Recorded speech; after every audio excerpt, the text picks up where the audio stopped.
بإحسان إلى يوم الدين. أما بعد،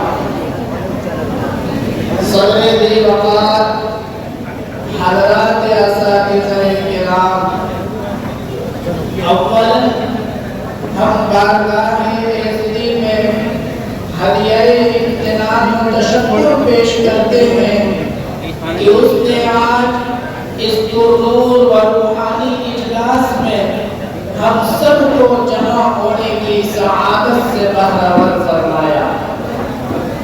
ثانیاً بارگاہ رسالت معاب سرکار دو عالم جناب محمد عربی صلی اللہ علیہ وسلم میں کلہائے عقیدت نچھاور کرتے ہیں کہ جن کے تصدق میں کون و مکان کو سجایا گیا، جن کی امت میں ہمیں پیدا کیا گیا اور جن کے پیغامات کو جہاندان کے عالم میں پھیلانے کے لیے ہمیں منتخب کیا گیا، اور جن کے صدقے دنیا میں اور جن کے خلق عظیم کے صدقے دنیا نے امن و سلامتی کا درس سیکھا، اور جن کے متعلق شاعر کچھ یوں گویا ہے: صدقہ ہے سب تمہارا یہ عالم یہ دن یہ رات، صدقہ ہے سب تمہارا یہ عالم یہ دن یہ رات، تم کائنات حسن تمہیں حسن کائنات۔ سامعین محترم، آج الحمدللہ شرکائے انجمن جمعیت الطلبہ البلاغ فرحت و مسرت اور خوشی و انبساط کی کیفیت سے سرشار ہیں۔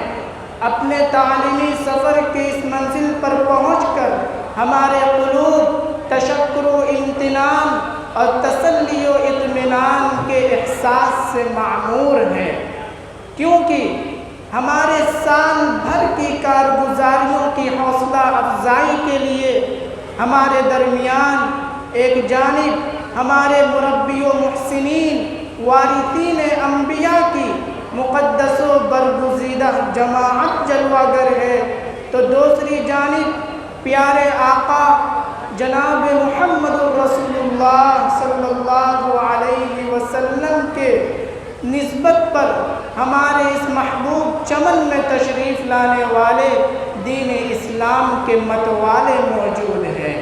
ہم آپ حضرات کی تشریف آوری پر تمامی حضرات کو ہدیہ تشکر پیش کرتے ہوئے دل کی عمیق گہرائیوں سے خوش آمدید کہتے ہیں۔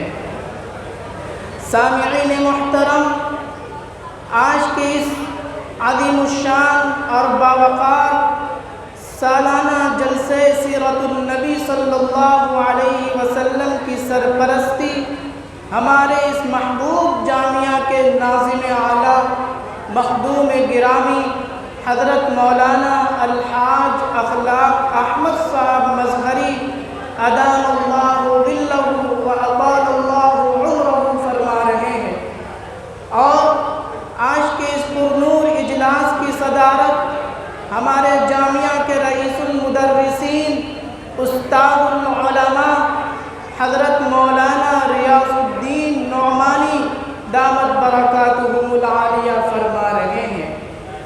تمہیں کو ہے زیبا صدارت نشینی، تمہیں کو ہے زیبا صدارت نشینی، تمہیں سے چمن میں ہے بو آفرینی، ہو سرخیل تم بس میں دانش ورا میں، ہو سرخیل تم بس میں دانش ورا میں، مناسب تمہیں کو ہے یہ جاگزینی۔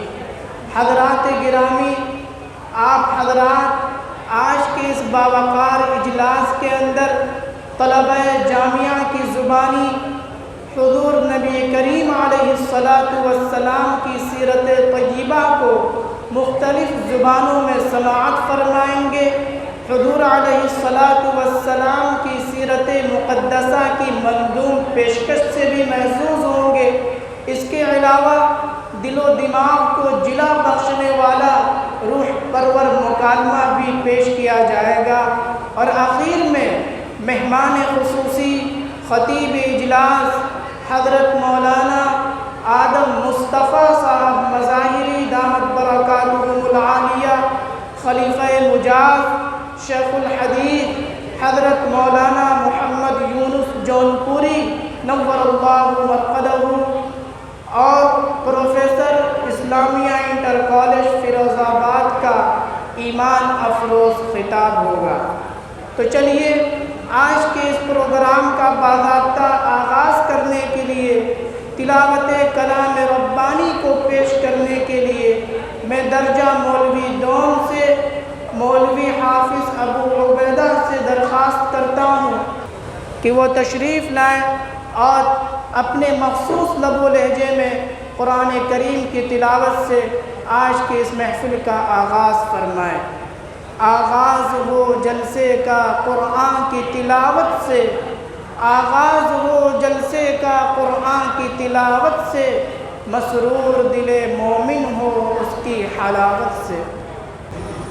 اعوذ باللہ من الشیطان الرجیم،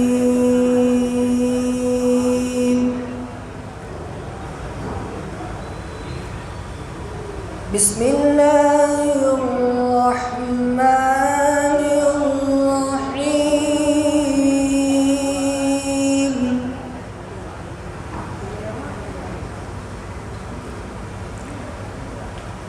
هو اللہ الذی لا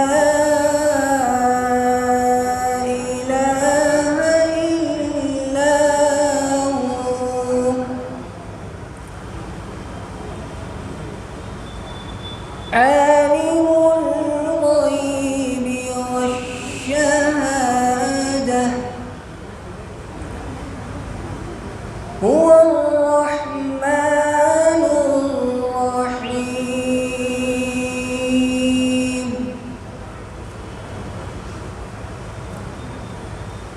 هو اللہ الذی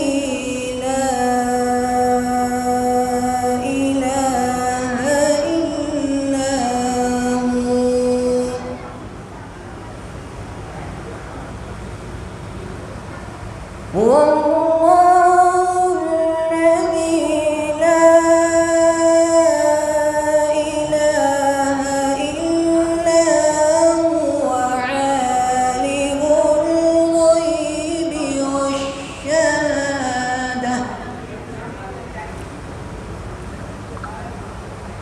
عالم الغيب والشهادة، هو الرحمن الرحيم،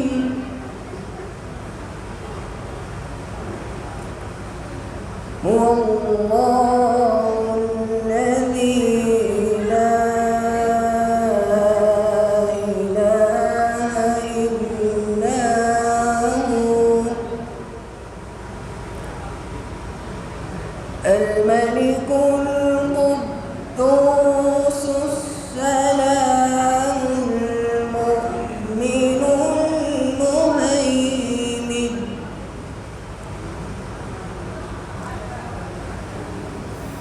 هو الله الذي لا إله إلا هو، الملك القدوس السلام المؤمن المؤمن المهيمن العزيز الجبار المتكبر،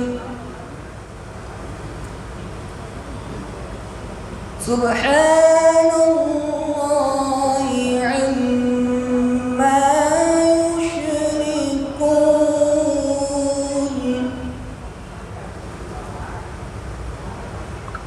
هو الله الخالق البارئ المصور، له الأسماء الحسنى،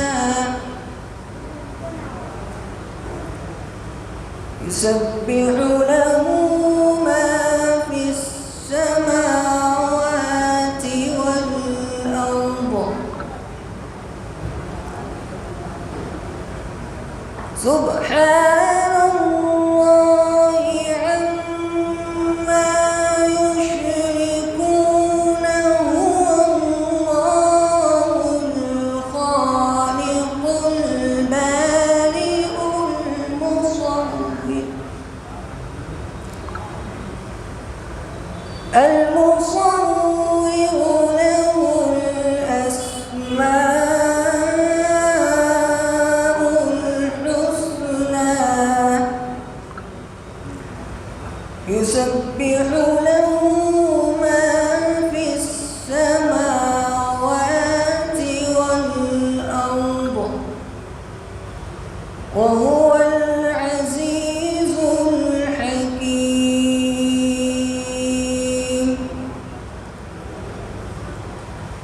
بسم الله الرحمن الرحيم.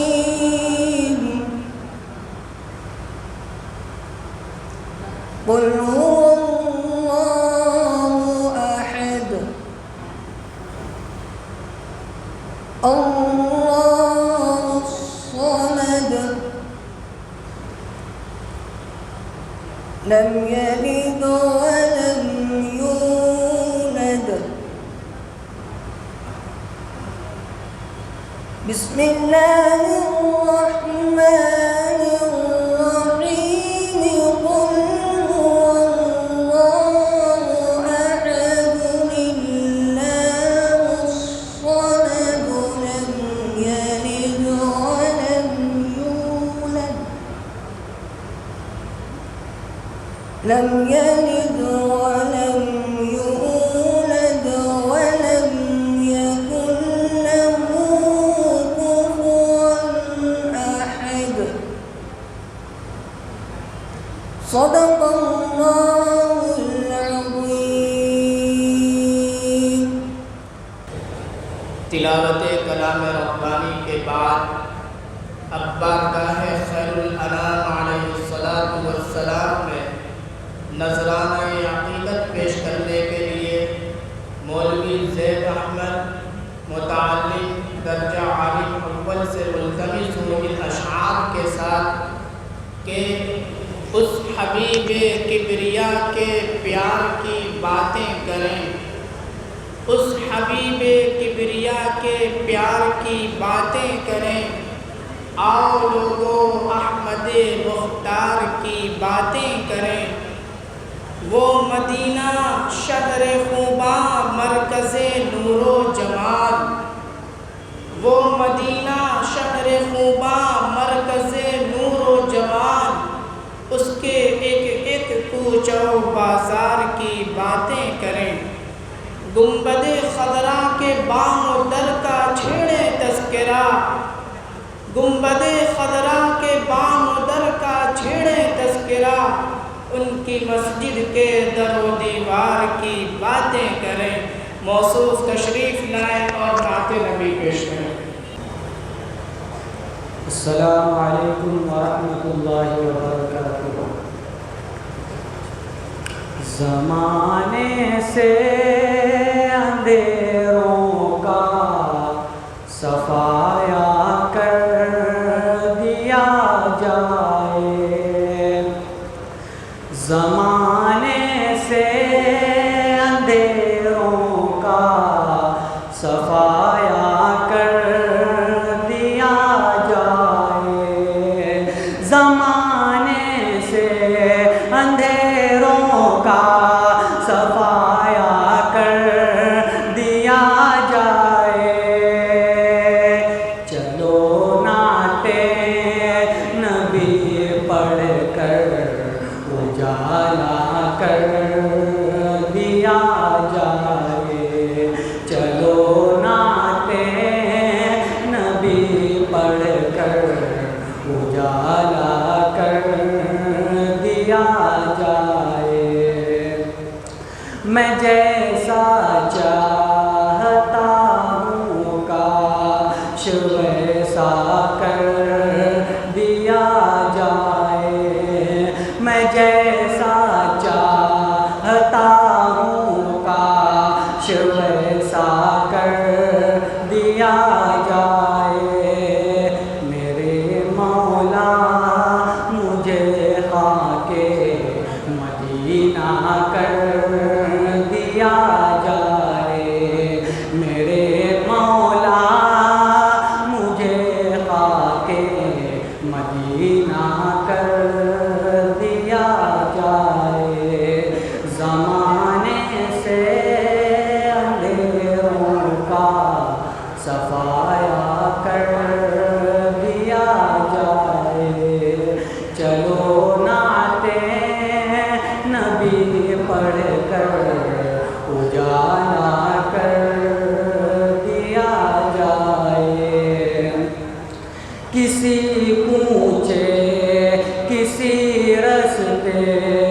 کا ذرہ کر دیا جائے، کسی کوچے کسی رستے کا ذرہ کر دیا جائے، مگر شہر نبی کا مجھ کو حصہ کر دیا جائے، مگر شہر نبی کا مجھ کو حصہ کر دیا جائے، زمانے سے اندھیروں کا صفایا کر دیا جائے، چلو نعتِ نبی پڑھ کر اجالا کر دیا جائے، میں جب چاہوں مدینے کی زیارت کو چلا جاؤں، میں جب چاہوں مدینے کی زیارت کو چلا جاؤں، میرے مولا مجھے ایسا پرندہ کر دیا جائے، میرے مولا مجھے ایسا پرندہ کر دیا جائے، زمانے سے اندھیروں کا صفایا کر دیا جائے، چلو نعتِ نبی پڑھ کر اجالا کر دیا جائے، بہت آسان نسخہ ہے مصیبت سے نکلنے کا، بہت آسان نسخہ ہے مصیبت سے نکلنے کا، درود پاک پڑھنے میں اضافہ کر دیا جائے، درود پاک پڑھنے میں اضافہ کر دیا جائے، زمانے سے اندھیروں کا صفایا کر دیا جائے، زمانے سے اندھیروں کا صفایا کر دیا جائے، چلو نعتِ نبی پڑھ کر اجالا کر دیا جائے، السلام علیکم ورحمۃ اللہ وبرکاتہ۔ حضرات گرامی، جیسا کہ آپ بخوبی واقف ہیں کہ آج کے ہمارے سالانہ جلسہ سیرت النبی صلی اللہ علیہ وسلم کی سرپرستی ہمارے اس جامعہ کے ناظم اعلیٰ مخدوم گرامی حضرت مولانا الحاج اخلاق احمد صاحب مظہری ادام اللہ ظلہ و اطال اللہ عمرہ فرما رہے ہیں، اور آج کے اس باوقار اجلاس کی صدارت ہمارے اس اجلاس ہمارے اس جامعہ کے رئیس المدرسین استاد العلماء حضرت مولانا ریاض الدین نعمانی دامت برکاتہم العالیہ فرما رہے ہیں، اور الحمدللہ ہمارے درمیان ان حضرات کی موجودگی اور سرپرستی بھی ہمیں حاصل ہے۔ اب میں تلاوت کلام ربانی اور نعت نبی صلی اللہ علیہ وسلم کے بعد میدان خطابت میں قدم رکھتے ہوئے پہلے مزاحم کی حیثیت سے اور حضور نبی کریم علیہ السلام کے امتیازی وصف کے عنوان سے خطاب پیش کرنے کے لیے اپنے ہمدرد مولوی نعمان فیصل کو آواز دیتا ہوں کہ وہ تشریف لائیں اور اپنے معاملات پیش کریں۔ الحمدللہ وکفا وسلام علی عبادہ الذین اصطفیٰ، اما بعد فاعوذ باللہ من الشیطان الرجیم، بسم اللہ الرحمن الرحیم، ورفعنا لک ذکرک، صدق اللہ العظیم۔ اللہم صلی علی سیدنا محمد وعلی آل سیدنا محمد وبارک وسلم۔ اسٹیج پر رونق افروز حضرات علماء کرام و اراکین اعظام و صدر ذی وقار اور معزز حاضرین، اللہ رب العزت کا ارشاد ہے وَرَفَعْنَا لَكَ ذِكْرَكَ، اے میرے حبیب ہم نے آپ کے ذکر کو بلند کیا، ہم نے آپ کی شان کو اونچا کیا۔ اللہ رب العزت نے اپنے حبیب صلی اللہ علیہ وسلم کو وہ شان عطا فرمائی کہ آپ امام الانبیاء بنے۔ چنانچہ قرآن مجید میں جتنے بھی انبیاء کا ذکر آیا ہے ان کا نام لے کر اللہ تعالیٰ نے خطاب فرمایا، یا موسیٰ، یا عیسیٰ، یا ابراہیم، یا یحییٰ، تو نام لے کر خطاب فرمایا۔ لیکن جب اللہ رب العزت نے اپنے حبیب صلی اللہ علیہ وسلم کو خطاب فرمانا تھا تو فرمایا، یا ایھا الرسول، یا ایھا النبی، یا ایھا المزمل، یا ایھا المدثر۔ تو ان الفاظ سے معلوم ہوتا ہے کہ اللہ رب العزت نے اپنے حبیب صلی اللہ علیہ وسلم کو کیا شان عطا فرمائی۔ چنانچہ جتنے بھی انبیاء ہیں ان کی قوم کے بعد لوگوں نے ان کی مخالفت کی، ان پر اعتراضات کیے، تو اللہ رب العزت نے ان اعتراضات کے جوابات ان انبیاء کی زبانی ان کو دلوائے۔ مثلا ان انبیاء نے کہا، قال یا قوم لیس بی سفاہۃ ولکنی رسول من رب العالمین، کہا اے قوم میں کسی حماقت میں مبتلا نہیں ہوں بلکہ رب العالمین کی طرف سے پیغمبر بنایا گیا ہوں۔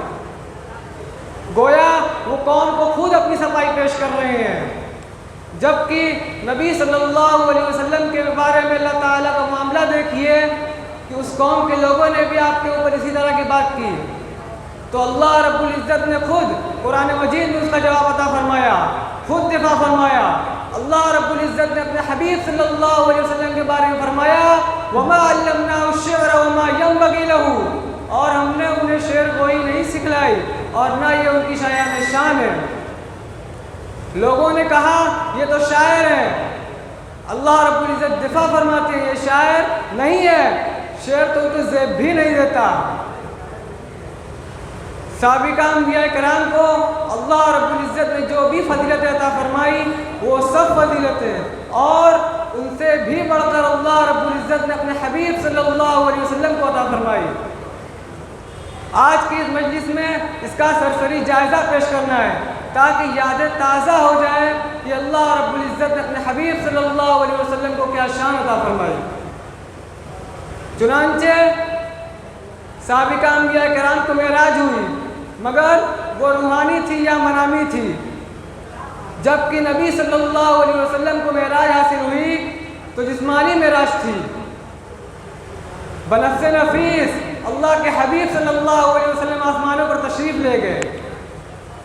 اگر سابقہ انبیاء کرام کو جسمانی معراج ہوئی تو وہ بھی درمیانی تھی۔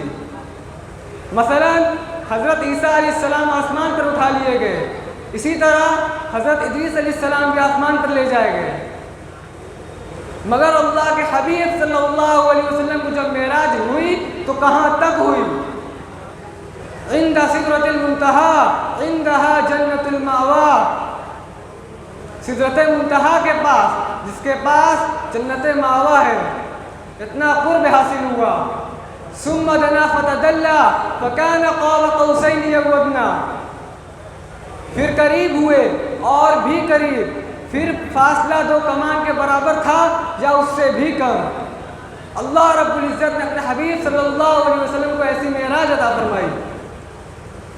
چنانچہ سابقہ انبیاء کرام کی دعوت علاقائی تھی یا ایک قوم کو تھی، جبکہ نبی صلی اللہ علیہ وسلم کی دعوت عالمی دعوت تھی، پوری انسانیت کو خطاب کر کے فرمایا یا ایھا الناس اعبدوا ربکم الذی خلقکم والذین من قبلکم لعلکم تتقون، اے لوگوں عبادت کرو اپنے رب کی جس نے تمہیں پیدا کیا اور تم سے پہلے والوں کو بھی پیدا کیا تاکہ تم پرہیزگار بن جاؤ۔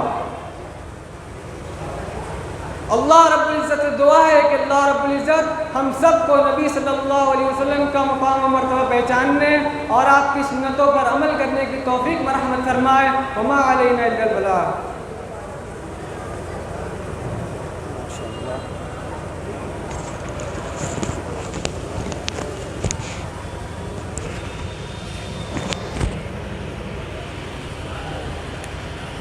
محترم حضرات، ابھی آپ حضور نبی کریم علیہ الصلاۃ والسلام کا امتیازی وصف کے عنوان سے بہت ہی اہم خطاب سماعت فرما رہے تھے۔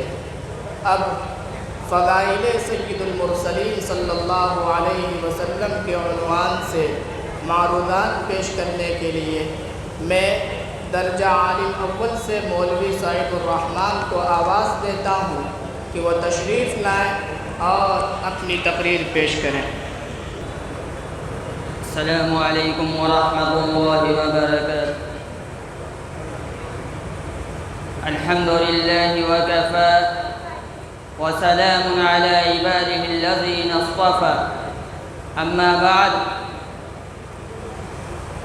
وہ نبیوں میں رحمت لقب پانے والا، مرادیں غریبوں کی برلانے والا، مصیبت میں غیروں کے کام آنے والا، وہ اپنے پرائے کا غم کھانے والا، فقیروں کا ملجا، ضعیفوں کا ماوا، یتیموں کا والی، غلاموں کا مولا۔ اسٹیج پر جلوہ افروز معزز اساتذہ کرام اور محترم سامعین اعظام، انسانوں کی ہدایت اور رہنمائی کے لیے دنیا میں کم و بیش 1,24,000 انبیاء کرام تشریف لائے۔ سب اللہ کے برگزیدہ اور منتخب بندے تھے، سب اللہ کے نزدیک عام لوگوں سے بہت بلند اور اعلیٰ تھے۔ نبی اور رسول کے درجے کو کوئی صحابی بھی نہیں پا سکتا، بڑے سے بڑا ولی اور بزرگ بھی نہیں پا سکتا، لیکن انبیاء کرام کے درمیان فرق مراتب ہے، کوئی زیادہ افضل ہے، کوئی کم، کسی کا مقام و مرتبہ زیادہ بلند ہے، کسی کا ان سے کم۔ سورہ بقرہ میں ارشاد خداوندی ہے تِلْكَ الرُّسُلُ فَضَّلْنَا بَعْضَهُمْ عَلَى بَعْضٍ مِّنْهُمْ مَنْ كَلَّمَ اللَّهُ وَرَفَعَ بَعْضَهُمْ دَرَجَاتٍ وَآتَيْنَا عِيسَى ابْنَ مَرْيَمَ الْبَيِّنَاتِ وَأَيَّدْنَاهُ بِرُوحِ الْقُدُسِ۔ یہ سب رسول فضیلت دی ہم نے ان میں کے بعض کو بعض پر، کوئی تو وہ ہے جس سے اللہ نے کلام کیا اور بعضوں کے درجے بلند کیے، اور ہم نے عیسیٰ ابن مریم کو صریح معجزے دیے اور روح القدس یعنی جبریل علیہ السلام سے ان کی مدد کی۔ اس آیت کریمہ سے صاف پتہ چلتا ہے کہ نبیوں اور رسولوں کے درمیان درجات کا فرق ہے، کسی کا مقام و مرتبہ زیادہ بلند ہے، کسی کا کم، لیکن ہمارے لیے سارے انبیاء اور سارے رسول برابر کے لائق احترام اور لائق توقیر ہیں۔ کسی کی شان میں ادنا گستاخی کا شائبہ بھی ایمان کے لیے ثم قاتل ہے۔ ہم پر لازم ہے کہ ہم سبھی پر ایمان لائیں، سبھی کی صداقت و حقانیت اور مبعوث من اللہ ہونے کا عقیدہ رکھیں۔ نبیوں اور رسولوں کے بارے میں ہمارا عقیدہ اس آیت کا مصداق ہونا چاہیے کہ لا نفرق بین احد من رسول، کہ ہم کسی نبی اور رسول کے درمیان فرق نہیں کرتے۔ مسلمان یہود کی طرح نہیں کہ وہ صرف حضرت موسیٰ کو مانیں اور باقی سب کا انکار کر دیں۔ یہ عیسائیوں کی طرح نہیں کہ وہ صرف حضرت عیسیٰ پر ایمان لائیں اور ان کے علاوہ ہر ایک کی تکذیب کر دیں۔ مسلمان ہونے کا مطلب ہی یہی ہے کہ ہر ایک پر ایمان ہو۔ محترم حضرات، یہ ایمان لانے کی بات تھی، لیکن جہاں تک انبیاء کرام کے درمیان فرق مراتب کا تعلق ہے، وہ ایک حقیقت ہے جو قرآن مجید کی اس آیت کریمہ سے بالکل واضح ہے جو میں نے ابھی تلاوت کی تھی۔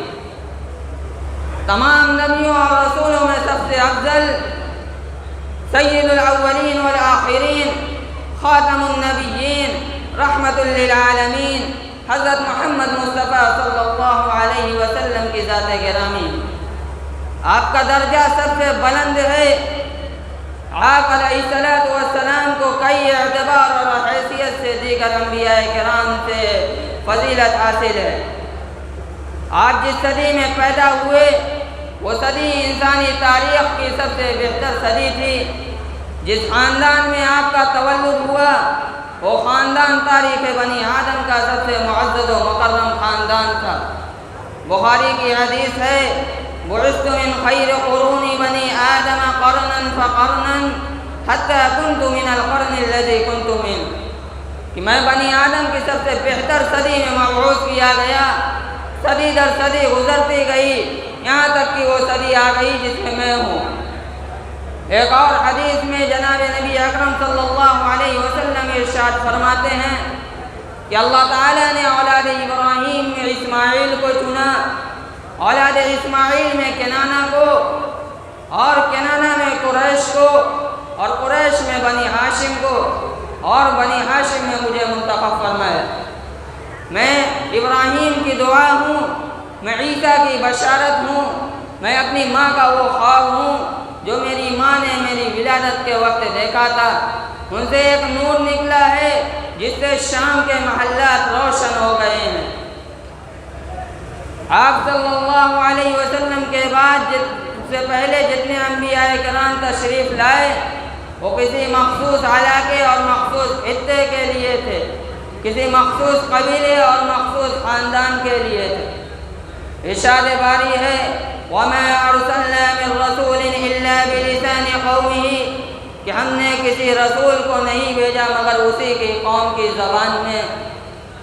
آپ صلی اللہ علیہ وسلم کسی مخصوص قبیلے اور خاندان کے لیے نبی بنا کر نہیں بھیجے گئے تھے، آپ ساری دنیا کے انسانوں کے لیے نبی بنا کر مبعوث کیے گئے تھے۔ وَمَا أَرْسَلْنَاكَ إِلَّا كَافَّةً لِلنَّاسِ، کہ ہم نے آپ کو سبھی کے لیے رسول بنا کر بھیجا۔ مسلم شریف کی حدیث ہے، فُضِّلْتُ عَلَى الْأَنْبِيَاءِ بِسِتٍّ أُعْطِيتُ جَوَامِعَ الْكَلِمِ وَنُصِرْتُ بِالرُّعْبِ وَأُحِلَّتْ لِيَ الْغَنَائِمُ وَجُعِلَتْ لِيَ الْأَرْضُ مَسْجِدًا وَطَهُورًا وَأُرْسِلْتُ إِلَى الْخَلْقِ كَافَّةً وَخُتِمَ بِيَ النَّبِيُّونَ، کہ مجھے دیگر انبیاء کرام پر 6 باتوں میں فضیلت دی گئی۔ مجھے جوامع الکلم عطا کیا گیا، رعب سے میری مدد کی گئی، میرے لیے مال غنیمت حلال کیا گیا، اور میرے لیے تمام زمین کو سجدہ گاہ اور سبب طہارت بنایا گیا، اور مجھے تمام لوگوں کی طرف نبی بنا کر بھیجا گیا، اور مجھ پر نبوت اور رسالت کا سلسلہ ختم ہو گیا۔ محترم دوستو اور عزیز ساتھیو، کیا ہم نے جناب نبی اکرم صلی اللہ علیہ وسلم کے مقام و مرتبہ کا اندازہ لگایا؟ سوچ لیے اور غور کیجئے کہ کتنے عظیم الشان، کتنے رفیع الذکر، کتنے جلیل القدر نبی کی امت میں ہونے کا ہم کو شرف حاصل ہے۔ ہم اپنی خوش قسمتی اور نیک بختی پر جتنا بھی ناز کریں کم ہے۔ ہمارے پاس اپنی نیک بختی اور خوش قسمتی کو بیان کرنے کے لیے الفاظ نہیں ملتے۔ وآخر دعوانا ان الحمد للہ رب العالمین۔ محترم حضرات، ابھی آپ فضائل سید المرسلین علیہ السلام کے عنوان سے تقریر سماعت فرما رہے تھے۔ اب حضور نبی کریم علیہ السلام کے سچے جانبداروں، آپ کے فدائی اور آپ کے اوپر اپنی جانوں کو نچھاور کر دینے والے صحابہ کرام رضوان اللہ تعالی علیہم اجمعین کی مدح میں، یعنی مدح صحابہ کے عنوان سے دمکشائی کرنے کے لیے میں آواز دیتا ہوں اپنے ہمدرد مولوی محمد زید کو کہ وہ تشریف لائیں اور اپنے گراں قدر معلومات پیش کریں۔ بسم اللہ الرحمن الرحیم، الحمد للہ وحدہ والصلاة والسلام على من لا نبی بعدہ، اما بعد فقد قال اللہ تعالی فی کتابہ الکریم، اعوذ باللہ من الشیطان الرجیم، بسم اللہ الرحمن الرحیم، لا يستوي منكم من أنفق من قبل الفتح وقاتل أولئك أعظم درجة من الذين أنفقوا من بعد وقاتلوا وكلا وعد الله الحسنى صدق الله العظيم۔ وقال رسول الله صلى الله عليه وسلم أكرموا أصحابي فإنهم خياركم۔ وقال رسول الله صلى الله عليه وسلم في موضع آخر من أحب الله عز وجل فليحبني ومن أحبني فليحب أصحابي، أو كما قال عليه الصلاة والسلام۔ اسٹیج پر جلوہ افروز اساتذہ کرام، مہمانان عظام اور مدرسہ حاضہ کے نوشگفتہ پھولوں، آج کے اس عظیم الشان اجلاس میں میں آفتاب نبوت کے ماہپاروں، شمع رسالت کے تابندہ ستاروں، امام الانبیاء کے سچے دیوانوں یعنی صحابہ کرام رضوان اللہ تعالی علیہم اجمعین کا کچھ دیر ذکر مبارک کرنا، اپنی سعادت تصور کرتے ہوئے کچھ معروضات پیش کرنے جا رہا ہوں۔ خدا بندے قدوس سے دعا گو ہوں کہ بار الہ اس جماعت کے صدقہ طفیل ہم تمام لوگوں کو امام الانبیاء کے سچے غلامی کی توفیق عطا فرمائے، آمین۔ عزیزان گرامی، صحابہ کرام رضوان اللہ تعالی علیہم اجمعین کی جماعت وہ مقدس جماعت ہے جن کو اس دنیا کے اندر ہی جنت کا پروانہ اور رضائے الہی کی سند اللہ سبحانہ و تعالی نے اپنے قرآن مجید میں رضی اللہ عنہم و رضوا عنہ کی شکل میں دے دی تھی۔ یہی وجہ ہے کہ صحابہ کرام رضوان اللہ تعالی علیہم اجمعین کے بعد اس دار فانی کے اندر آنے والا کوئی بھی شخص خواہ وہ ایمان و عمل اور عبادات میں کتنا ہی منہمک رہنے والا ہو، لیکن وہ صحابہ کرام رضوان اللہ تعالی علیہم اجمعین کے مقام و مرتبہ تک پہنچنا تو درکنار، ان کے اوصاف جمیلہ کو بھی کامل و مکمل طور پر ادا کرنے کو وہ عاجز و قاصر ہے۔ اسی واسطے رسول خدا صلی اللہ علیہ وسلم نے ارشاد فرمایا، لا تسبوا اصحابی فلو ان احدکم انفق مثل احد ذهبا ما بلغ مد احدهم ولا نصف او قال ولا نصيف، متفق علیہ۔ کہ اے لوگوں، میرے صحابہ کے بارے میں برا بھلا مت کہو، اس لیے کہ اگر تم میں سے کوئی شخص احد پہاڑ کے برابر بھی سونا خرچ کر دے تب بھی وہ میرے صحابہ کے ایک مد یا آدھے مد کے برابر بھی وہ ثواب کو نہیں پہنچ سکتا۔ حضرات سامعین کرام، ایک مرتبہ حضرت سفیان ثوری رحمۃ اللہ علیہ سے کسی نے پوچھا تھا کہ حضرت امیر معاویہ رضی اللہ عنہ کا مقام و مرتبہ بلند ہے یا عمر بن عبدالعزیز رحمۃ اللہ علیہ کا؟ تو انہوں نے کہا تھا کہ ان دونوں میں تو تقابل کی کوئی نسبت ہی نہیں ہے، اس لیے کہ حضرت امیر معاویہ رضی اللہ عنہ نے حضور صلی اللہ علیہ وسلم کے ساتھ ہو کر اسلام کی مدافعات کے لیے جو جنگیں لڑی ہیں، اور اس جنگ کے اندر حضرت امیر معاویہ رضی اللہ عنہ کے گھوڑے کی ناک میں جو گرد دی گئی ہوگی، اس گرد کے برابر بھی حضرت عمر بن عبدالعزیز رحمۃ اللہ علیہ نہیں پہنچ سکتے۔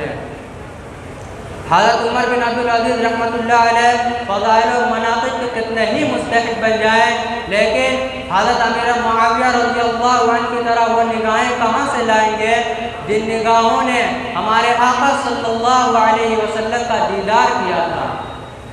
حضرت امیر معاویہ رضی اللہ عنہ کی طرح وہ کان کہاں سے لائیں گے جن کانوں نے آپ صلی اللہ علیہ وسلم کے اقوال کو براہ راست سنا تھا؟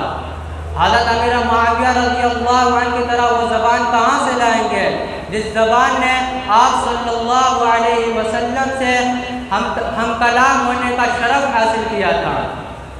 یہی امیر معاویہ رضی اللہ عنہ ہے جن سے ایک اجتہادی غلطی کی بنا پر جب حضرت علی کرم اللہ وجہہ سے جنگ ہوئی تو روم کے بادشاہ نے حضرت امیر معاویہ رضی اللہ عنہ کو خط لکھا کہ امیر معاویہ، میں نے سنا ہے کہ تمہارا امیر تم سے خفا ہو گیا ہے، تو میں تمہارا ساتھ دینے کے لیے تیار ہوں، میں تمہارے شانہ بشانہ ہونے کے لیے آمادہ ہوں۔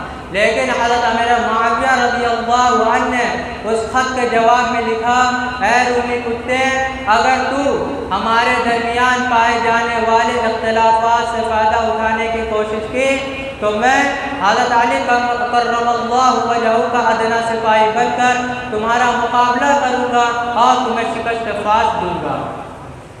میرے عزیزوں، حقیقت تو یہ ہے کہ صحابہ کرام رضوان اللہ تعالی علیہ اجمعین کی قربانیاں، جاں فشانیاں اور اسلام پر سرفروشی کے واقعات اس قدر ہیں کہ ان کو بیان کرنا اس چند منٹ کی تقریر میں ناممکن ہے۔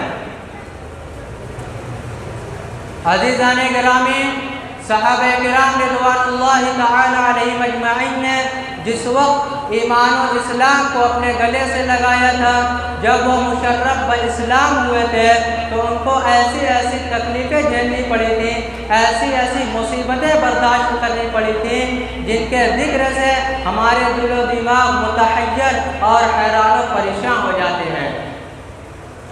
ان میں نام آتا ہے سیدنا حضرت بلال حبشی رضی اللہ عنہ کا۔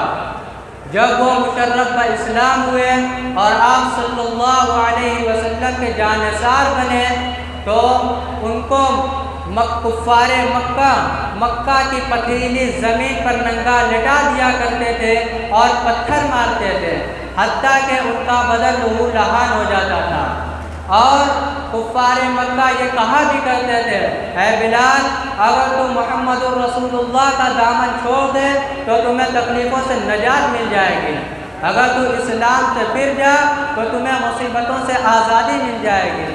لیکن حضرت بلال حبشی رضی اللہ عنہ ببانگ دوہر ان سے یہ کہا کرتے تھے، اے ظالمین، اگر تم لوگ میرے جسم کو ٹکڑوں ٹکڑوں میں تقسیم کیوں نہ کر دو، لیکن پھر بھی میں محمد رسول اللہ صلی اللہ علیہ وسلم کی غلامی سے پھر نہیں سکتا۔ حضرت بلال حبشی رضی اللہ عنہ کے اس جواب کی ایک شاعر نے کیا ہی خوب انداز میں عکاسی کی ہے کہ ناصح تیری زحمت کا بہت شکریہ لیکن دیوانہ سمجھ بوجھ کر دیوانہ بنا ہے۔ گویا حضرت بلال حبشی رضی اللہ عنہ یہ کہنا چاہ رہے ہیں، اے مشورہ دینے والوں، تمہیں تمہارا مشورہ 100 بار مبارک، اے میری ہمدردی کا دم بھرنے والوں، تمہیں تمہاری ہمدردی 100 بار مبارک۔ یہ جو میں نے محمد الرسول اللہ صلی اللہ علیہ وسلم کی دیوانگی قبول کی ہے، اس میں فرق نہیں پڑ سکتا اگرچہ تم لوگ میری جان ہی کیوں نہ لے لو۔ یہ کہ صحابہ کرام رضوان اللہ تعالی علیہ اجمعین کی قربانیاں، بلکہ صحابہ کرام رضوان اللہ تعالی علیہ اجمعین میں کا ہر فرد بزبان حال یہ تھا، زباں کاٹ لو یا میرا سر اڑا دو، زباں کاٹ لو یا میرا سر اڑا دو، ہرگز نہ بدلیں گے خیالات میرے۔ اللہ سبحانہ و تعالیٰ سے دعا ہے کہ اللہ سبحانہ و تعالیٰ ہم تمام لوگوں کو صحابہ کرام رضوان اللہ تعالی علیہ اجمعین کے نقش قدم پر چلنے کی توفیق عطا فرمائے، اور ہم تمام لوگوں کے قلوب میں صحابہ کرام رضوان اللہ تعالی علیہ اجمعین کی عظمتوں کو قائم و دائم فرمائے۔ آمین۔ آخر میں اس شعر کے ساتھ رخصت ہونا چاہتا ہوں کہ کیا لوگ تھے جو راہ وفا سے گزر گئے، کیا لوگ تھے جو راہ وفا سے گزر گئے، جی چاہتا ہے نقش قدم چومتے چلیں۔ وآخر دعوانا ان الحمدللہ رب العالمین۔ عزیزان گرامی، ابھی آپ عظمت صحابہ اور رحمت صحابہ کے عنوان سے بہت ہی عمدہ تقریر سماعت فرما رہے تھے۔ ہمارے اس محبوب جامعہ میں جہاں عربی، اردو اور فارسی زبان سکھائی جاتی ہے تو وہیں انگریزی زبان بھی بہت ہی منظم طریقے سے سکھائی جاتی ہے۔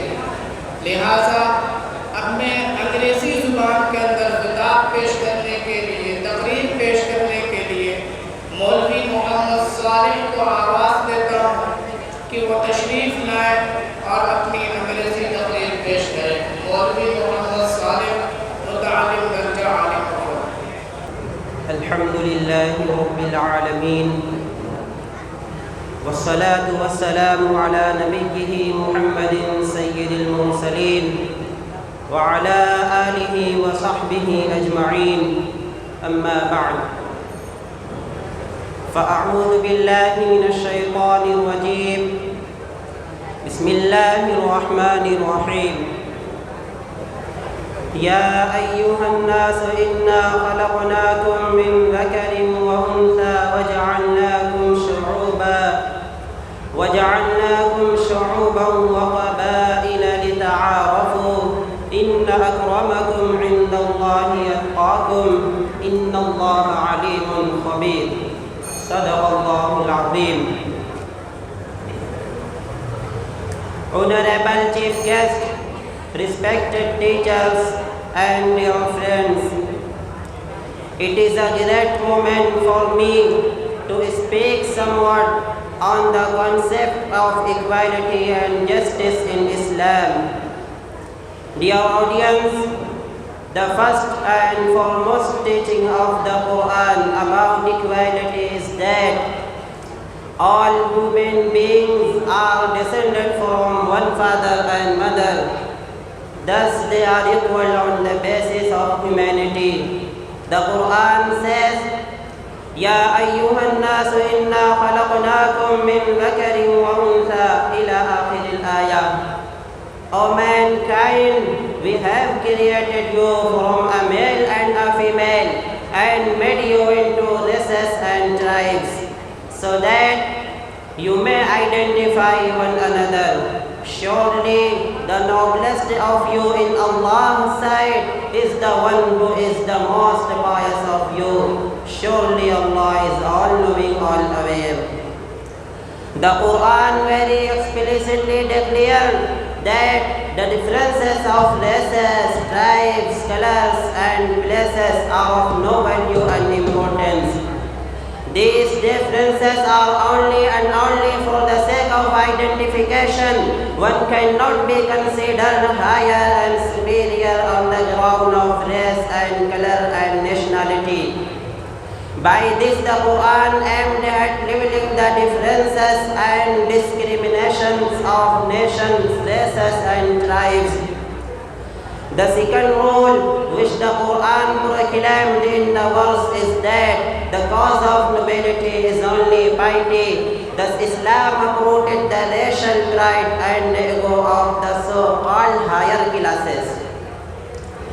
This principle of equality was more elucidated in hadith by the Prophet Muhammad sallallahu alayhi wa sallam. In a hadith he is reported to have said, لا فضل لعربي على عجمي ولا لعجمي على عربي ولا لأبيض على أسود ولا لأسود على أبيض إلا بالتقوى. O people, behold, your Lord is one. There is no superiority for an Arab over a non-Arab, neither for a non-Arab over a non-Arab, nor for a black on a red, nor for a black on a red, but on the basis of piety and righteousness. Indeed, the best amongst you are those who are more pious and righteous. Behold, did I convey you the message? The people shouted, Yes, O the Messenger of Allah. Then the Prophet Muhammad sallallahu alayhi wasallam said, those who are present should convey this message to those who are not present. The Quran asked the Muslims to maintain justice and transparency even with non-Muslims. So the Quran says, وَإِنْ حَكَمْتَ فَاحْكُمْ بَيْنَهُمْ بِالْقِسْطِ إِنَّ اللَّهَ يُحِبُّ الْمُقْسِطِينَ.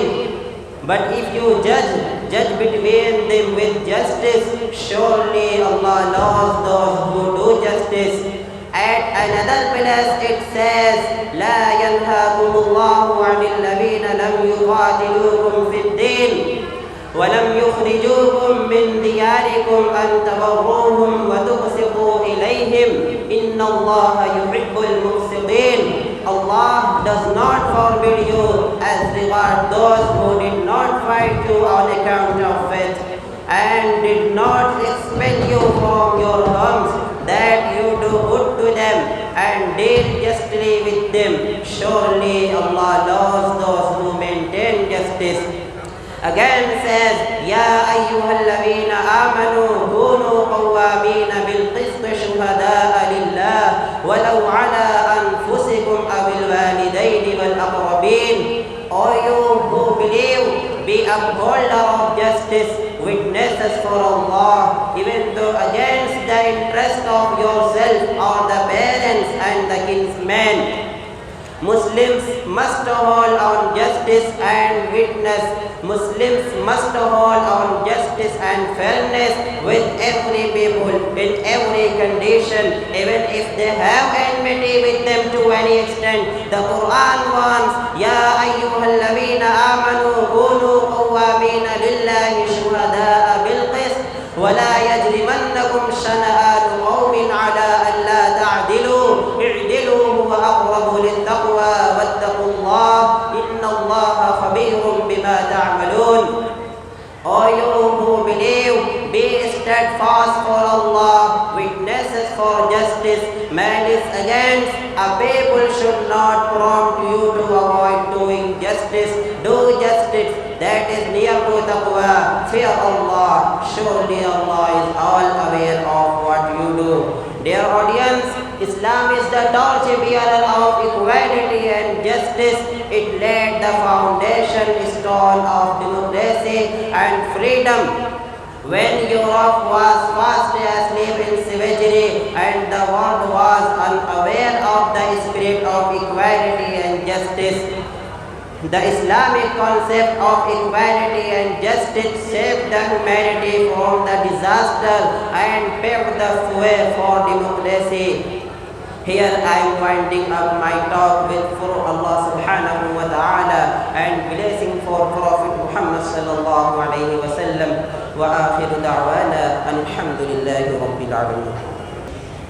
محترم حضرات، ابھی آپ انگریزی زبان کے اندر حقوق انسانیت اور یکسانیت کے عنوان سے تقریر سماعت فرما رہے تھے۔ مولوی محمد صالح صاحب نے جو درجہ عالم اول کے متعلم ہیں، آپ حضرات کے درمیان قرآن کریم کی آیت کریمہ یا ایھا الناس انا خلقناکم من ذکر وانثی وجعلناکم شعوبا وقبائل لتعارفوا ان اکرمکم عند اللہ اتقاکم، اس عنوان سے اپنی تقریر پیش کر رہے تھے کہ اللہ تعالیٰ نے انسانوں کو کسی شخص پر، یعنی کسی عجمی کو کسی عربی پر، کسی گورے کو کسی کالے پر، اسی طریقے سے کسی امیر کو کسی غریب پر کوئی فضیلت نہیں حاصل ہے۔ اسی طریقے سے اللہ رب العالمین کے یہاں کوئی امیر و کبیر شخص یا کوئی گورا شخص یا کوئی عربی شخص اللہ کے یہاں مقبول نہیں ہے۔ اللہ کے یہاں مقبول وہی ہے جو تقویٰ کے معیار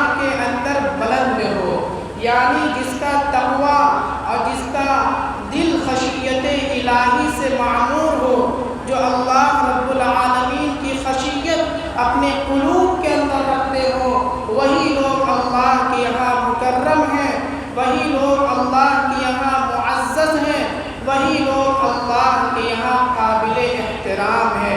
باقیہ جو لوگ یعنی جو لوگ دنیا کے اندر فخر کرتے ہیں کہ ہم عربی ہیں، دنیا کے اندر فخر اس بات پر کیا جاتا ہے کہ ہم ابھی امیر و کبیر ہیں، ہم رئیس ہیں، یا دنیا کے اندر اس بات پر آدمی تکبر کرتا ہے کہ ہمیں فلاں منصب و عہدہ حاصل ہے، لیکن اللہ کے یہاں ان تمام چیزوں کی کوئی حیثیت نہیں ہے۔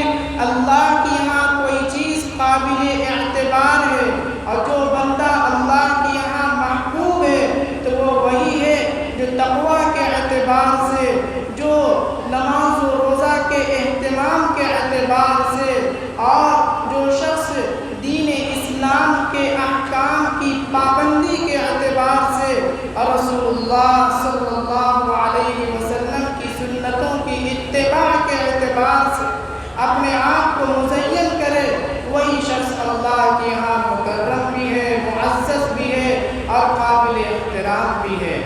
اب میں حضور نبی کریم علیہ السلام کی اتباع اور حضور علیہ السلام کی سنتوں کی پیروی کی موضوع پر معروضات پیش کرنے کے لیے اپنے ہمدرد مولوی پرویز احمد متعلم دور حدیث شریف سے درخواست کرتا ہوں کہ وہ تشریف لائیں اور اپنے معروضات پیش کریں۔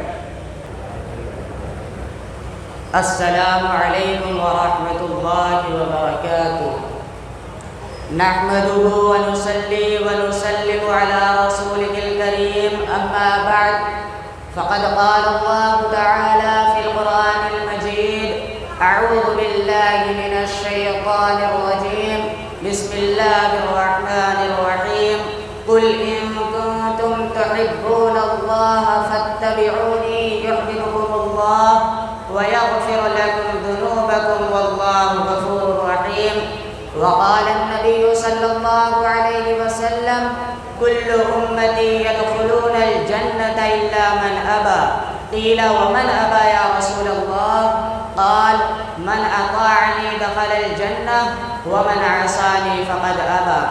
محمد کی محبت دین حق کی شرط اول ہے، محمد کی محبت دین حق کی شرط اول ہے، اسی میں ہے اگر خامی تو سب کچھ نامکمل ہے۔ اسٹیج پر جلوہ افروز صدر ذی وقار، معزز و موقر اساتذہ کرام و محترم اراکین جامعہ اور سامعین باتمکین، آج کے اس عظیم الشان اجلاس میں اتباع رسول کے موضوع پر کچھ دیر اپنی معروضات پیش کرنا چاہتا ہوں۔ حضرات گرامی، آپ علیہ السلام کی ذات اقدس ہمارے لیے آئیڈیل اور نمونہ ہے۔ خود قرآن کریم میں اللہ رب العزت نے ارشاد فرمایا: لقد کان لکم فی رسول اللہ اسوۃ حسنہ، کہ اللہ کے نبی علیہ السلام کی ذات میں، آپ علیہ السلام کی زندگی میں تمہارے لیے بہترین نمونہ ہے۔ مگر جبھی آپ کی ذات ہمارے لیے آئیڈیل اور نمونہ ثابت ہوگی کہ جب ہم ہر کام میں اللہ کے نبی کے احکام کو معیار بنائیں گے۔ ہمیں اللہ کے نبی کی اطاعت کو اور آپ کی پیروی کو لازم پکڑنا ہوگا۔ یقیناً آپ کی اتباع میں فلاح کا راز مضمر ہے۔ دنیا و آخرت کی کامیابی کا مدار اللہ کے نبی کی اتباع میں ہے۔ اسی لیے تو قرآن کریم میں متعدد مقامات پر ہمیں حکم دیا جا رہا ہے: اطیعوا اللہ و اطیعوا الرسول، کہ اللہ کی اطاعت کرو اور اللہ کے رسول کی اطاعت کرو۔ اور اطاعت کی تفصیل اس آیت میں اللہ رب العزت نے بالکل واضح کر دی۔ چنانچہ اللہ رب العزت نے ارشاد فرمایا: قل ان کنتم تحبون اللہ فاتبعونی، اللہ نے اپنے پاک حبیب کے ذریعے یہ ارشاد فرما دیا کہ اے نبی جی، آپ کہہ دیجئے کہ اگر تم اللہ سے محبت کرتے ہو تو میری اتباع کرو۔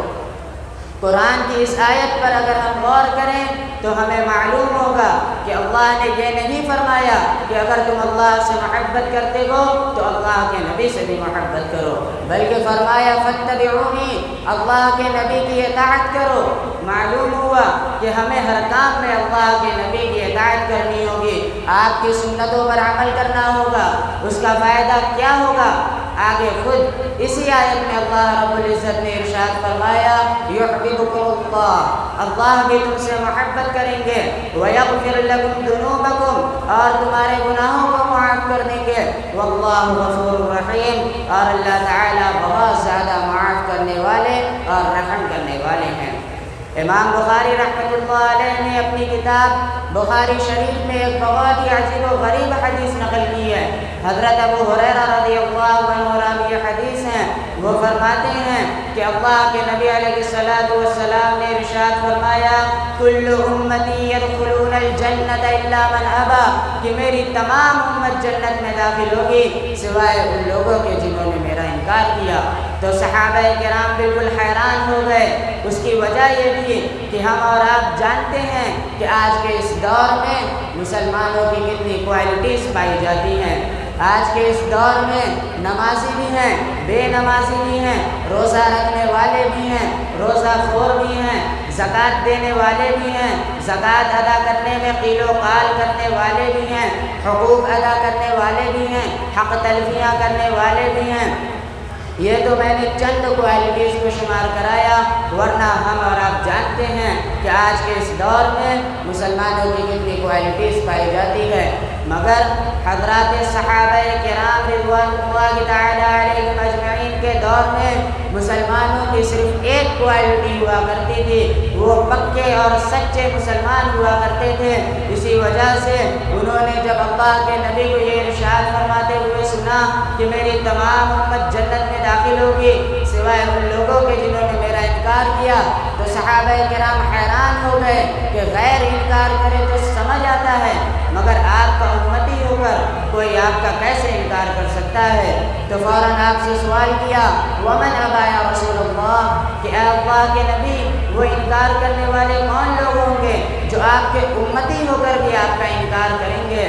سنیے، آپ علیہ السلام نے کوئی لمبی چوڑی تقریر نہیں کی، کوئی مفصل خطاب نہیں فرمایا، بلکہ دو ٹوک الفاظ میں فرمایا من اطاعنی دخل الجنہ، جو میری اطاعت کرے گا وہ جنت میں داخل ہوگا، ومن عصانی فقد ابا، اور جس نے میری روگردانی کی، میری سنتوں سے اعراض کیا، بس یہی وہ لوگ ہیں جو میرا انکار کرنے والے ہیں۔ میرے بھائیوں اور دوستوں، حضرات صحابہ کرام میں اللہ کے نبی کی اطاعت کا کیسا جذبہ تھا۔ انہوں نے سچی اور پکی محبت رسول کی مثال دنیا کے سامنے پیش کی۔ وہ آپ کے ادنا سے ادنا فرمان کے آگے سر تسلیم خم کرنے والے تھے، وہ آپ کی ایک ایک سنتوں پر مر مٹنے والے تھے۔ میں آپ کو صرف ایک مثال دیتا ہوں، ورنہ مثالیں تو ہزاروں ہیں کہ حضرات صحابہ کرام میں اطاعت رسول کا کیسا جذبہ تھا۔ ایک مرتبہ حضرت علی رضی اللہ تعالیٰ عنہ سواری پر سوار ہوئے اور دعائے مسکونہ پڑھنے کے بعد مسکرانے لگے۔ کسی نے کہا کہ امیر المومنین مسکرانے کی کیا وجہ ہے؟